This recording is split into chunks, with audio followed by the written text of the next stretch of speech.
Hi, I'm Brian K. Smith, the Human Potential Specialist. I'm writing you today on behalf of the hundreds of thousands of black student athletes and the countless other student athletes of all color and of good conscience who support them. By now, you and your staff are well aware of the controversy surrounding San Francisco 49ers quarterback Colin Kaepernick and his refusal to stand during the playing of the national anthem, citing his concerns around police misconduct, police brutality, specifically as it relates to their interactions with African Americans and other people of color. To be frank, he's protesting the deaths of innocent black people and making his own stance, declaring that black lives do indeed matter.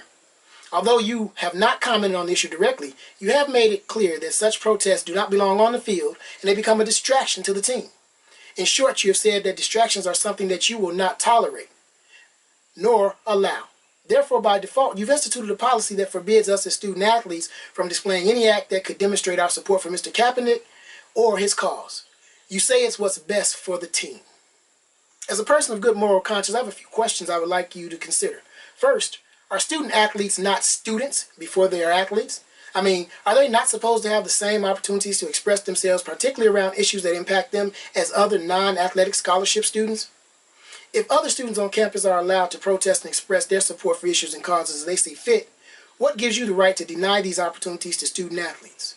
When you offered the student athlete a scholarship, you did not buy a person as if they were an auction block, on an auction block. You simply rewarded their hard work with an opportunity to attend college without worrying about the expense.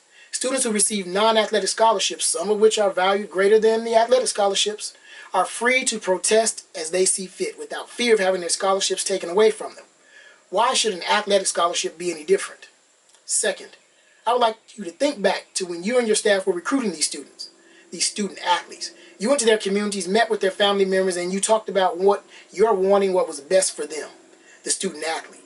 When and how did that change? Your concern is no longer about them as individuals, only about the collective team.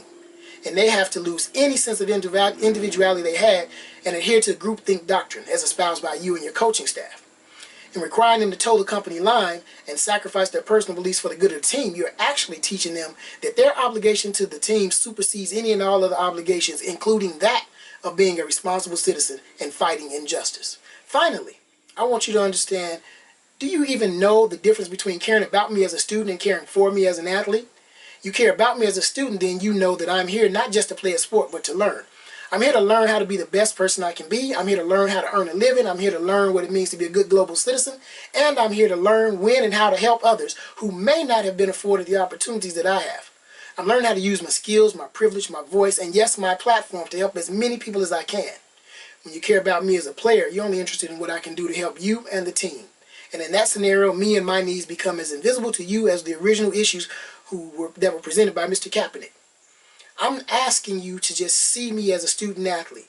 I don't want you stunting my growth. I want you to help me be the best student athlete I can be. I'm not asking you to agree with Mr. Kaepernick. I'm not asking you to agree with his stance. I'm only asking that you allow me to choose for myself what causes I believe in and support and I want you to allow me to take full advantage of the opportunities afforded to me as a student athlete. Because you and others have an affinity for Dr. King and use him as the ideal minority role model. I want to leave and close this letter to you out with some lesser known but equally powerful quotes. Dr. King said, "If not now, when?" He said, "In the ultimate measure of a man is not where he stands in times of convenience, but where he stands in times of challenge and controversy." Dr. King said, "True peace is not merely the absence of tension, it is the presence of justice." And in the end, he said, "We will remember not the words of our enemies, but the silence of our friends."